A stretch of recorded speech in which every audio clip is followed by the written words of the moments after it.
심리를 처방합니다. 오디오북 5번째, 감정. 5번째, 평소 감정을 억누르는가 표현하는가? 사람과 사람 사이의 감정이 원활하게 흐르고 원활한 소통을 하면 좋지만 현실은 상대의 진실한 감정을 받아들일 수 없거나 나의 진짜 감정을 전할 수 없을 때가 많다. 다툴 때도 내용보다 태도가 문제인 경우가 많다. 상대보다 자기 관점에서 이해하고 받아들여서다. 친밀한 관계에서 감정이 원활하게 흐르고 온전하게 소통하려면 어떻게 해야 할까? 감정은 흐르는 것이다. 내 안에서 흐르고 사람과 사람 사이에 흐른다. 감정이 원활하게 흐를 때 자신을 좀 더 깊이 이해할 수 있고 타인과 좀 더 원활히 소통할 수 있으며 더욱 깊고 의미 있는 관계로 발전시킬 수 있다. 친밀한 관계라면 더더욱 서로의 감정이 막힘없이 흘러야 옳다. 그런데 이상하게도 사랑하는 사람에게 내 감정을 솔직히 보이는 일이 생각만큼 쉽지는 않다. 몇 년 혹은 몇십 년을 함께한 배우자와 있을 때도 우리는 상대의 진실한 감정을 받아들일 수가 없어서 혹은 나의 진짜 감정을 전할 수가 없어서 괴롭다. 미국의 임상사회복지사 브라이언 글린스는 수년간의 임상 경험을 바탕으로 다음과 같은 결론을 내렸다. 수십 년간 함께한 부부가 다투는 가장 흔한 이유는 바로 서로 소통하지 않는 것이다. 다시 말해 부부 사이의 감정이 자연스럽게 또 건강하게 흐르지 않는 탓에 싸우게 된다는 것이다. 친밀 관계에서 감정이 막히지 않고 원활하게 흐르도록 하려면 어떻게 해야 할까?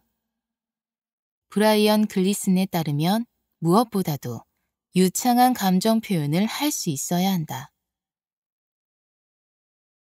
심리, 말하지 않아도 이해하는 사랑은?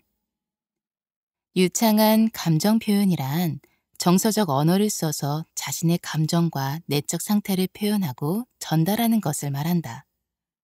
유창한 감정 표현을 잘하는 사람은 자신의 진짜 감정을 비판 없이 느끼고 표현하며 의식적이고 창조적으로 감정을 다룬다. 혹시 이런 순간을 경험한 적이 있지 않은가? 상대와 나를 둘러싼 공기에 감정이 흘러넘쳐서 아무 말 하지 않아도 서로를 이해하고 상대의 감정을 피부로 직접 느끼는 그런 순간 말이다. 그때의 감정이 무엇이든 간에 이런 순간은 늘 우리를 감동시킨다. 두 개의 영혼이 맞닿았음을 느끼기 때문이다. 하지만 안타깝게도 이런 순간은 그리 자주 있지 않다. 그보다는 미국의 임상심리학자 린 펄의 말처럼 서로 진실한 감정을 나누려 해도 각자 다른 외국어를 말하는 것처럼 통하지 않을 때가 대부분이다. 친밀한 관계에서는 자신과 상대의 거리가 다른 인간관계에 비해 훨씬 가깝고 밀접하다. 자연히 관계에서 느끼는 감정도 다양하고 감정의 진폭도 훨씬 크다. 기쁨과 슬픔, 갈망과 불안, 사랑과 미움이 서로 차례를 바꿔가며 엄습했다가 물러가고 또 밀려온다. 오랫동안 안정적인 친밀 관계를 유지하려면 상대를 이해하는 것 이상으로 자기 자신을 이해하는 것이 중요하다. 그러려면 먼저 추상적인 감정을 구체적인 언어로 전환할 줄 알아야 한다. 먼저 이 과정이 제대로 이루어져야 비로소 스스로의 감정을 이해하고 또 이를 상대에게 바르게 전달할 수 있다. 즉, 감정의 언어화는 서로를 이해하기 위한 첫걸음인 셈이다. 철없을 때는 굳이 말하지 않아도 서로 모든 것을 이해하는 사랑을 꿈꾼다. 하지만 이런 사랑은 환상에 불과하다. 사랑을 향한 비현실적 기대를 버리지 않으면 언제나 분노하고 실망할 수밖에 없다.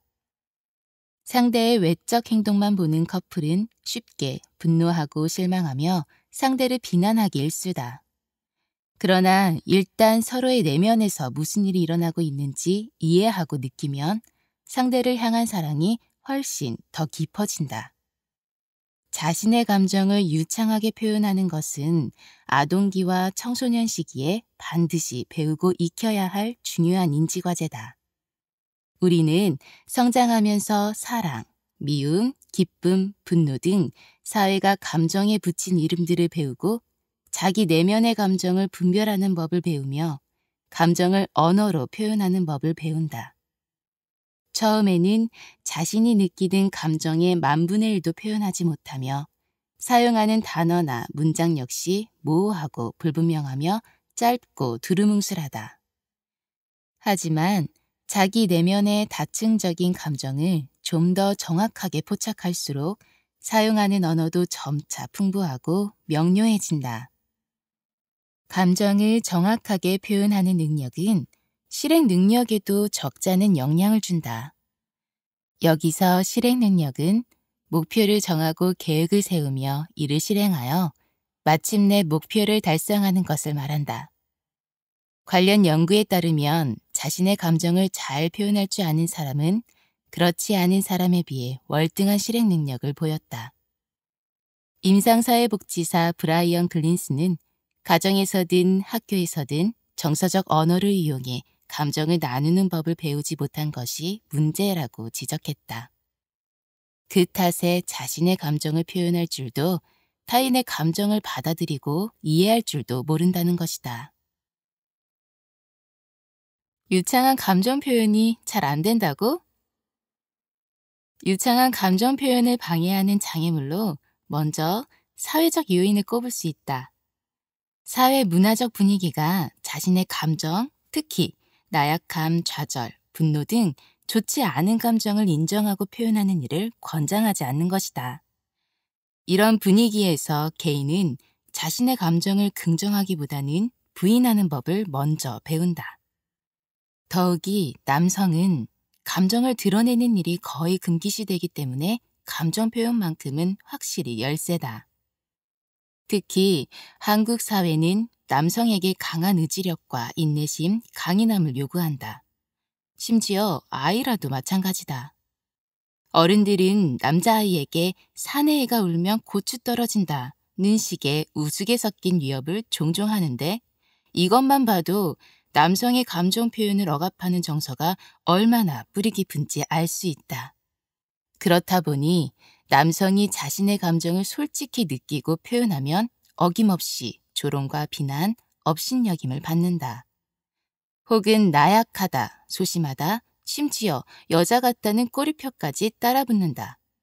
남자가 잘 울거나 힘든 감정을 숨기지 않고 표현하면 어린 시절에 상처를 받거나 학대를 당해서 어딘가 이상해진 것이라고 생각하는 사람도 있다. 유창한 감정 표현을 막는 것은 사회뿐만이 아니다. 우리 자신도 무의식적으로 감정을 솔직히 드러내지 않으려 한다. 그것이 부정적인 감정이라면 더욱 그렇다. 사실 부정적인 감정은 지극히 정상적인 것이며 우리의 심리 상태가 건강하다는 증거다. 그러나 우리는 부정적 감정을 부인하고 숨기는데 더 익숙하다. 때로는 자기 안에서 그런 감정이 든다는 사실에 수치심을 느끼기도 한다. 감정 표현을 억누르는 이유.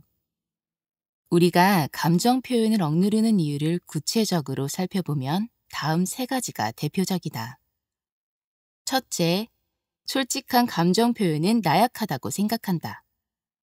임상심리학자 림펄은 유창한 감정 표현을 막는 주된 원인으로 나약해지는 것에 대한 두려움을 꼽았다. 사람은 누구나 다른 사람과 연결되고 싶다는 기본적 욕구가 있다. 그런데 정서적으로 연결된 관계에서 나의 진실한 감정을 솔직히 나타낸다는 것은 결국 상대에게 나의 약한 점을 알려주고 내게 상처 입힐 수 있는 힘을 준다는 뜻이나 다름없다. 상대에게 나의 약점을 보여준 뒤 칼자루를 쥐어주는 셈이다. 결국 우리는 상처받을지도 모른다는 두려움 때문에 진실한 감정 표현을 주저한다. 감정을 솔직하게 내보이는 것은 서로를 알아가는 단계에 있는 커플에게는 엄청난 모험이다. 일단 자신의 나약함과 대면하는 일 자체가 쉽지 않다. 스스로 자기 감정을 인정하기도 힘든데 그 감정을 상대에게 솔직하게 표현하기가 쉬울 리 없다. 부정적이고 분노가 섞인 감정이라면 더더욱 드러내기가 조심스럽다. 상대의 약한 부분을 건드려 상처를 입히게 될지도 모르기 때문이다. 둘째, 소통하면서 서로 다른 언어를 사용한다. 배우자나 연인과 다툴 때 사실 다투는 내용보다 다투는 태도가 문제인 경우가 더 많다. 또한 같은 단어를 써도 그 단어에 대한 해석은 다를 수 있다. 상대의 진짜 의미를 파악하려 하기보다는 각자 자기 관점에서 자기 나름대로 이해하고 받아들이기 때문이다. 사람은 누구나 상대의 말을 자신의 맥락에서 듣고 해석하는 경향이 강하다. 그렇기에 내가 받아들인 뜻이 상대가 진짜로 전하고자 한 바와 반드시 일치한다는 보장은 없다. 다투면 다툴수록 내가 무엇 때문에 화가 났는지, 상대가 무슨 말을 하는 것인지 점점 알 수 없어진다면 서로 다른 외국어로 대화하는 사람들처럼 각자 다른 맥락에서 상상 속의 상대와 대화하는 중이라고 생각하면 된다. 셋째, 상대를 동맹이 아닌 적으로 여긴다. 어떤 커플은 서로를 믿고 의지할 수 있는 동맹이 아니라 반드시 꺾어야 할 적이나 경쟁자처럼 대한다. 이들은 관계에서 주도권 쟁취를 가장 중요하게 생각하기 때문에 상대와 언쟁이 벌어지면 어떻게든 이기려고만 한다. 감정 표현도 진실하지 못하며 심지어 공격적이다. 이러니 감정이 제대로 오고 갈 수가 없다. 진짜 감정을 제대로 표현하지 못하면 친밀한 관계에서 자신의 진짜 감정을 제대로 표현하지 못하고 소통이 잘 되지 않는 상태가 지속되면 다음 3가지 유형 중 하나가 될 경향이 높다. 분노형 관계. 분노형 관계는 입만 열면 상대방 탓을 한다. 또한 각자 자신이 상대보다 도덕적 우위에 있다고 믿기 때문에 항상 나는 옳고 상대는 그르다고 생각한다. 위축형 관계. 위축형 관계는 좀처럼 다투지 않는다. 다툴 일이 없어서가 아니라 서로 다툼을 피하기 때문이다. 애착 유형으로 보면 양쪽 모두 회피 애착일 때 위축형 관계가 되기 쉽다. 드러나는 충돌이 없으니 겉으로는 두 사람 모두 현재 관계에 만족하는 듯 보인다. 하지만 실제로는 진실한 감정 교류가 거의 없기 때문에 각자 깊은 외로움과 공허감에 시달린다. 이들은 상대에게 불만이 있어도 직접 말로 표현하는 일이 극히 드물다.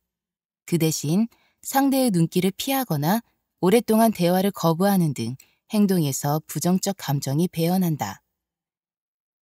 접근 회피형 관계. 애착 유형으로 봤을 때 몰입 애착형과 거부 회피 애착형이 만나면 접근 회피형 관계가 된다. 한 사람은 계속 다가가려 하고 다른 한 사람은 계속 도망치려 하는 것이 이 관계의 특징이다. 문제는 각자의 반응이 상대를 더욱 자극한다는 점이다. 이쪽이 다가가면 저쪽은 도망치고 저쪽이 도망가면 이쪽은 안달이 나서 더 다가가려 한다. 그래서 접근 회피형 관계에서는 한 사람이 화를 내며 상대를 비난하면 다른 사람은 방어 모드로 반박, 부정하다가 결국 아예 대화를 거부하는 상황이 자주 벌어진다. 그런데 위의 3가지 유형에는 공통점이 있다. 3가지 중 어떤 관계에 놓이든 아무리 노력해도 서로 전혀 통하지 않기 때문에 결국은 두 사람 모두 극도로 외로워진다는 것이다. 도서출판 마음책방 편엠